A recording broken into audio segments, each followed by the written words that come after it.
लोग पूछते हैं कि इमरान खान रिहा कैसे होंगे।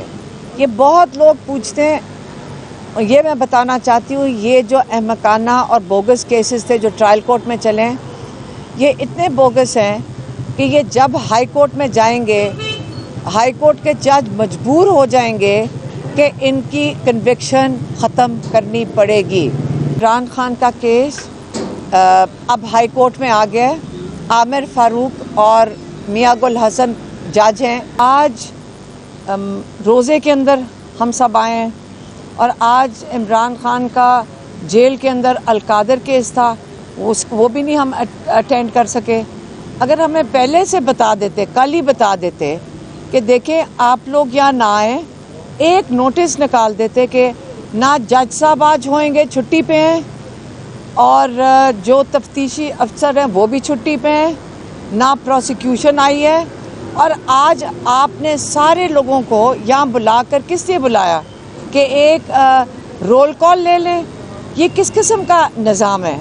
आप एक दिन पहले कह देते कि जी आप लोग कल ना आए, और जिस केस में हमें सबको यहाँ पे बुलाया जा रहा है, मैंने शायद पिछली दफ़ा भी आपको बताया था, और इंशाल्लाह रमज़ान में आप हमारे साथ चलेंगे, क्योंकि ये जो इन्वेस्टिगेशन ऑफिसर हैं उनसे ये तफ्तीश अभी तक नहीं कर पा रहे हैं। हम इनको लेके जाएंगे, पहले सारे मीडिया को लेकर जाएंगे मॉडल टाउन, जहाँ से जो हमारा केस है, आप लोग पहले हमारी FIR ज़रूर सारे पढ़ लेना। उस FIR के मुताबिक हम उस रूट पे जाएंगे, आप और हम मिलके इसकी इन्वेस्टिगेशन करेंगे। हम उसका वक्त देखेंगे कि हमने किस वक्त नून लीग का दफ्तर जलाया, उसके बाद हमने कहाँ जाकर कलमा चौक पे कंटेनर जलाए, और फिर हम पैदल चल के सारे दहशतगर्द और मीडिया, हम फिर जाएंगे कोर कमांडर के घर और बताएं कि हमने ये 3 चीज़ें कैसे की, क्योंकि इन्वेस्टिगेशन ऑफिसर से ये मुकम्मल नहीं हो सकी तफ्तीश। तो इंशाल्लाह रमज़ान में हम इसके बारे में आपको टाइम बताएंगे और आप हमारे साथ चलना, और रोज़ा खोल के चलेंगे, नहीं तो ये बहुत लंबा रूट है, हमें रोज़े के अंदर नहीं हम जाएंगे, रोज़ा खोल के तरावियों के बाद हम इस रूट पे चलेंगे। दूसरा, आपको पता है कि इमरान खान का केस अब हाई कोर्ट में आ गया है। आमिर फारूक और मियां गुल हसन जज हैं, उनके सामने ये पेश हुआ है। लोग पूछते हैं कि इमरान खान रिहा कैसे होंगे।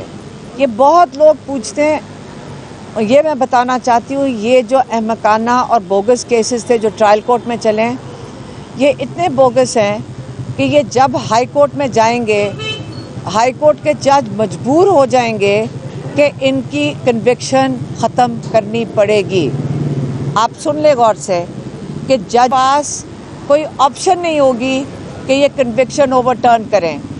अब इसलिए आप सबको मैं कहूँगी, और पिछली दफ़ा बड़ी ये खुशाइन बात है कि सारे पार्लियामेंटेरियंस हाई कोर्ट आए और उन्होंने साइफर केस के ऊपर जो प्रोसीडिंग्स थी, पूरा हॉल भर गया था पार्लियामेंटेरियन से, और हम उम्मीद रखते हैं कि पीर के दिन 18 तारीख को 1 बजे सारे पार्लियामेंटेरियंस, चाहे प्रोविंशियल असेंबली के हों और चाहे नेशनल असेंबली के हों, वो सब हाई कोर्ट 1 बजे हाई कोर्ट में मौजूद होंगे, और साइफर केस की प्रोसीडिंग्स बड़ा क्लोजली उसको मॉनिटर करें, आप भी करें और वो भी करें, ताकि आपको पता चले कि ये केस किस तरह हैंडल हो रहा है, और आप इसकी पूरी तरह इसकी खबर दें बाहर आकर। आप मीडिया का काम है कि उसके ऊपर अच्छी तरह खबर दें और एक्सप्लेन करें कि ये साइफर केस क्या था और हाई कोर्ट में कैसे हैंडल हो रहा है। अच्छा मैडम, एक तो ये बता दीजिएगा कि साइफर के मामले में हुकूमत ये मौक़िफ़ इख्तियार करती है, प्रोसिक्यूशन ये कहती है कि इसका अपील का हक़ ही नहीं है, और दूसरा मुसलसल इमरान खान के केसेस जो हैं वो चीफ जस्टिस इस्लामाबाद की अदालत में लगते हैं, आप मुसलसल उसके ऊपर जो है वो एतराज़ात उठा रही हैं, तो वो क्यों जो हैं वो इमरान खान के केसेस सुनने पर बज़िद नज़र आते हैं, या उन्हीं के पास फिक्स किए जाते हैं? अभी तो लगा है केस, हम दुआ कर सकते हैं कि इंशाल्लाह आमिर फारूक भी इसके ऊपर इंसाफ करेंगे। आप उन पर एतमाद करती हैं? देखिए, हम एतमाद उनके पास रिकॉर्ड से तो कोई भी नहीं एतमाद करेगा, लेकिन आपको क्या पता कि इंसान किस वक्त अल्लाह ताला का खौफ आ जाए और आप इंसाफ देने पे मजबूर हो जाए। उम्मीद कभी नहीं ख़त्म करनी चाहिए इंसान से। सेनेट के हवाले से बात की जा रही है कि सनम जावेद के कागजात नामजदगी जमा हो गए हैं, जबकि अगर तनासब देखा जाए तो सिर्फ बमुश्किल 2 सीटें पंजाब से मिल सकती हैं। तो क्या हामिद खान या जुल्फी बुखारी दोनों में से किसी एक को माइनस किया जाएगा सनम जावेद के लिए, या फिर एक फैक्ट? अच्छा, एक सेकेंड, मुझे इस वक्त कोई डिटेल्स नहीं इस चीज़ की पता। इस वक्त हमारा जो फोकस है वो है इमरान खान को रिहा करवाने के लिए, और रिहा तब होंगे जब हाई कोर्ट इनको रिलीफ देगा। और हम आपसे अपील करते हैं कि आप इस केस की तफसीलात, ये बड़ी अहम तफसीलात हैं साइफर केस की। आप ये सोचें कि ये 10-10 साल की कैद शाह महमूद और इमरान खान को इसलिए है क्योंकि वो उन्होंने क्या कहा था जज ने, एक कागज़ का टुकड़ा तुमने गंवा दिया है। आप फिर से सुन लें, एक कागज़ का टुकड़ा गुमाया गया है। एक दफ़ा किसी ने नहीं पूछा, जो सुप्रीम कोर्ट के अंदर साइफर का भेजा गया था, जब सुप्रीम कोर्ट के अंदर आपको पता है कि साइफर का जो कागज़ है वो उसको डीक्लासिफाई करके chief justice of supreme court के पास पड़ा है। अब पहले तो उसको खोलना चाहिए। अब दूसरी बात ये भी समझ लें हमारे कोर्ट्स तो नहीं बुला रहे इनको, हमारे पार्लियामेंटेरियंस भी नहीं बात करते कि हमारे साथ एक कंस्पिरेसी हुई है।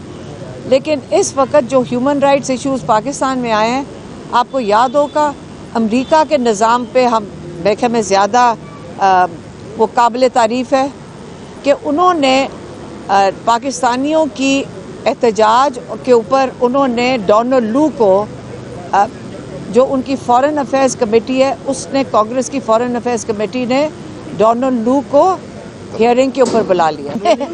मेरी बात सुने, अब ये देखें, जो 8 तारीख को हो गया है ना, वो ये जब 8 तारीख को जो इलेक्शन वो नहीं था, वो एक इनकलाब था, वो जो हो गया उसके बाद ये जो मर्ज़ी कर लें, जितनी मर्ज़ी डाके डाल दें। अब सिर्फ आप लोग रोज़ रियल टाइम में देखेंगे कि ये डाका तो पहले 9 फरवरी को उन्होंने डाला है, और किस हिम्मत से ये जो हमारी चीफ मिनिस्टर हैं ये फिरती हैं कि भाई वो उनका दिल होगा कि जितनी सीटें मेरे पास हैं ये मेरे लिए काफ़ी नहीं, मुझे और चोरी करके दो।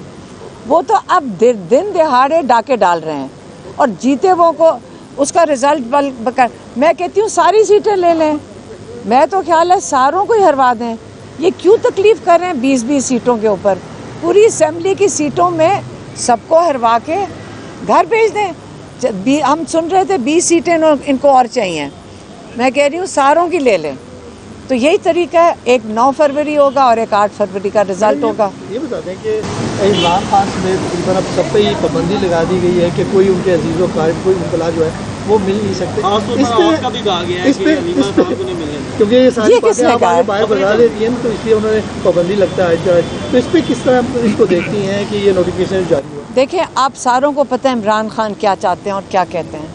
कोई ऐसी चीज़ नहीं है जो इमरान खान की आपके पास 1 साल 2 साल से उनकी इतने पैगाम हैं। मेरा नहीं ख्याल कि मुझे उनका पैगाम देने की ज़रूरत भी पड़नी चाहिए, क्योंकि सारों को पता है कि उनका नज़रिया क्या है और उनकी सोच क्या है। और अगर हम उसी को बस उनके पैगाम खोल के देख लें तो 10 दिन भी ना मिलवाएं कोई फ़र्क नहीं पड़ता। लेकिन इशू ये नहीं है कि मिलने नहीं दे रहे, हमें इशू ये है कि 2 हफ्ते के लिए बंद क्यों किया है। ये ख़तरनाक चीज़ है। अगर हम उनको वक्तन देखते रहते हैं तो हम उनकी नज़र रखते हैं कि उनकी सेहत के ऊपर, क्योंकि वो बिल्कुल उनकी सेहत ठीक है तो इससे उनको कुछ होना नहीं चाहिए। और ये 2 दफ़ा पहले उनके ऊपर कातलाना हमला कर चुके हैं, कैसे हमें यकीन हम कर लें कि ये दोबारा नहीं करेंगे। पार्टी ग्रुप्स में तकसीम हो एक क्वेश्चन ये है कि इमरान खान की अब तक जितनी भी बातें हैं, हमने जितनी भी सुनी है, जितनी भी उन्होंने बात की है, वो तकरीबन वैसे ही हो रही हैं, सही हो। तो क्या पहले वो नजूमी का काम करते थे या उन्होंने कोई ट्रेनिंग हासिल की है कि उनकी बातें जो है वो एग्जैक्ट जो है वो ठीक साबित हो रही है? लेकिन अगर आपको भी पता हो कि अगले क्या हो ना, आप भी समझ जाएंगे। ये कोई इतना, अब उन्होंने पहले तो जो बता दिया वो ठीक है, लेकिन जो आगे होने जा रहे हैं मेरे ख्याल में अभी बच्चों को भी पूछना, वो भी बता देंगे कि आगे क्या होना है। पार्टी मुख्तलिफ ग्रुप में बढ़ चुकी है। नहीं, देखें मेरी बात सुने, कंट्रोवर्सी का शिकार हैं, आप क्यों नहीं सामने आके सबको इकट्ठा करती हैं? देखिए मेरी बात सुने, कोई कंट्रोवर्सी नहीं है। अगर आपस में उनका डिसएग्रीमेंट थोड़े बहुत हो जाए, इससे क्या फ़र्क पड़ता है? इससे पार्टियां बनती हैं। 8 मई को 8 फरवरी को क्या हुआ था?